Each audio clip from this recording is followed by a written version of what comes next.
Tarehe 20 ya mwezi wa pili mwaka 2026 ni tarehe inayoendelea kukumbukwa na waamini wa Katoliki na Watanzania wote kufuatia tangazo la Askofu Mkuu wa Jimbo Kuu la Dar es Salaam, Mhashamu Yuda Thaddaeus Ruwa'ichi OFM Cap, juu ya kifo cha Askofu Mkuu mstaafu wa jimbo hilo Mwadhama Polycarp Kardinali Pengo kilichotokea usiku wa Alhamisi ya Februari 19 mwaka 2026.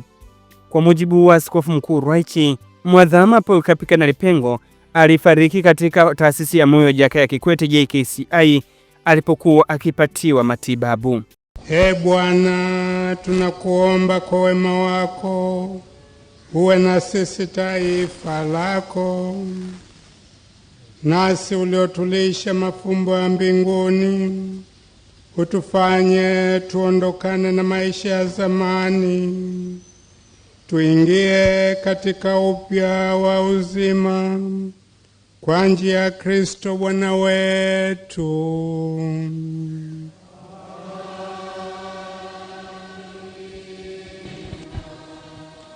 Tuungane na Priska Paulo Hando anayetuletea wasifu wa maisha ya Mwadhama Polycarp Kardinali Pengo. Hayati Kardinali Polycarp Pengo, askofu mkuu mstaafu wa Jimbo Kuu Katoliki la Dar es Salaam, Tanzania, alizaliwa tarehe 5 mwezi Agosti mwaka 1944 katika parokia ya Mwazi, Jimbo Katoliki Sumbawanga, Tanzania. Alipewa daraja takatifu ya upadre katika Jimbo Katoliki la Sumbawanga tarehe 20 Juni mwaka 1971 na kwa muda wa miaka miwili kuanzia Juni mwaka 1971 hadi Julai mwaka 1973 alikuwa katibu wa askofu. Kuanzia mwaka 1973 hadi mwaka 1977 alisoma teolojia ya maadili huko Roma katika chuo kikuu cha kipapa cha Laterano, Akademia ya Mtakatifu Alfonsius, ambako alipata shahada ya uzamivu udaktari. Baada ya masomo yake alirudi Tanzania na kufundisha teolojia ya maadili katika seminari kuu ya Kipalapala kwa muda wa miezi 9 mwaka 1977. Kisha akateuliwa kuwa gombera wa kwanza wa seminari kuu ya Segerea, wadhifa aliotumikia kuanzia mwaka 1978 hadi mwaka 1983.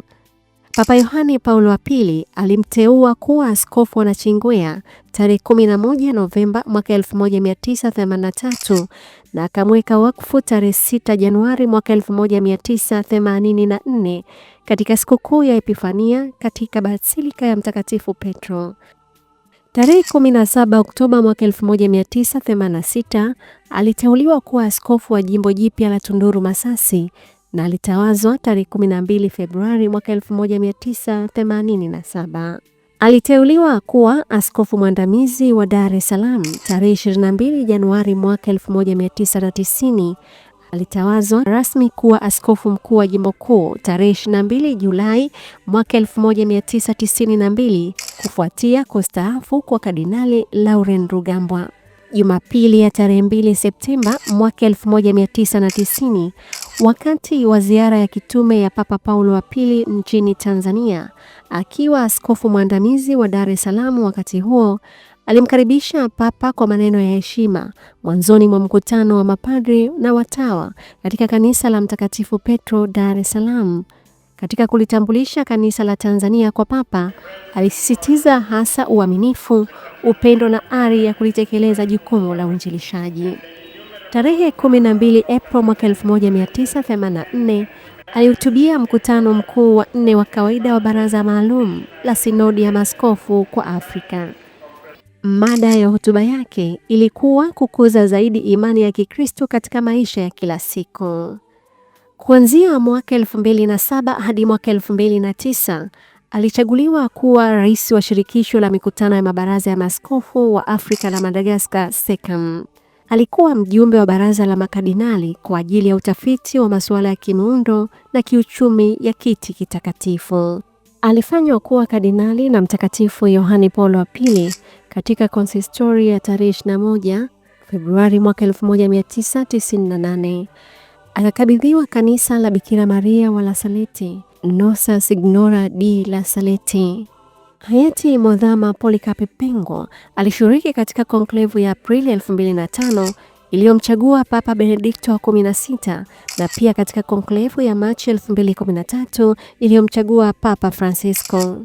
Mwadhama Polycarp Kardinali Pengo amefariki dunia tarehe 19 Februari mwaka 2026 katika taasisi ya moyo ya Jakaya Kikwete akiwa na umri wa miaka 82. Raha ya milele umpe Bwana, na mwanga wa milele umwangazie, apumzike kwa amani. Amina.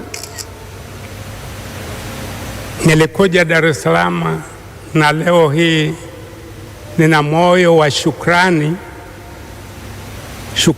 kubwa kwa Dar es Salaam na waamini wake na kanisa la Dar es Salaam, kwa sababu katika miaka zaidi ya 75 niliokaa na sasa naongeza zaidi ya miaka 25 niliokaa kama askofu mkuu wa Dar es Salaam, sijasikia kupendwa zaidi na kanisa kuliko katika kipindi hicho, na ndio sababu nikasema nisije kufa bila kumtolea Mwenyezi Mungu shukrani. Sijui Mwenyezi Mungu atanipa miaka mingapi tena zaidi. Utajiuliza ni nini kilichopelekea kifo cha hayati Mwadhama Polycarp Kardinali Pengo? Huyu hapa Askofu Mkuu Yuda Thaddaeus Ruwa'ichi OFM Cap, askofu wa Jimbo Kuu la Dar es Salaam, akizungumza na vyombo vya habari katika viwanja vya Kanisa Kuu la Mtakatifu Yosefu Jimbo Kuu la Dar es Salaam Jumatatu ya Februari 23. Mwadhama alishakuwa na mang'amuzi ya maradhi kwa muda mrefu. Kwanza kabisa alikuwa na changamoto ya ugonjwa wa moyo, na alishafanyiwa operation akawekewa kitu kinachoitwa pacemaker. Pacemaker ni kitu ambacho kinasaidia kuratibu mapigo ya moyo au ufanyakazi wa moyo. Yeye alikuwa na chombo hicho, kilimsaidia moyo wake ufanye kazi kwa utaratibu unaoeleweka. Lakini tukumbuke pia kwamba alishakuwa na changamoto ya uti wa mgongo, akafanyiwa matibabu kwanza Ujerumani, akafanyiwa matibabu India, lakini hatimaye alipelekwa Marekani kwenye hospitali inayoitwa ya Cornell, ambapo alifanyiwa operation kubwa iliyodumu takriban masaa 13, na ile operation ilimsaidia alikuwa ameanza kupinda, alikuwa hawezi tena kutembea wima, lakini baada ya operation ile alirudi hapa akiwa anatembea wima.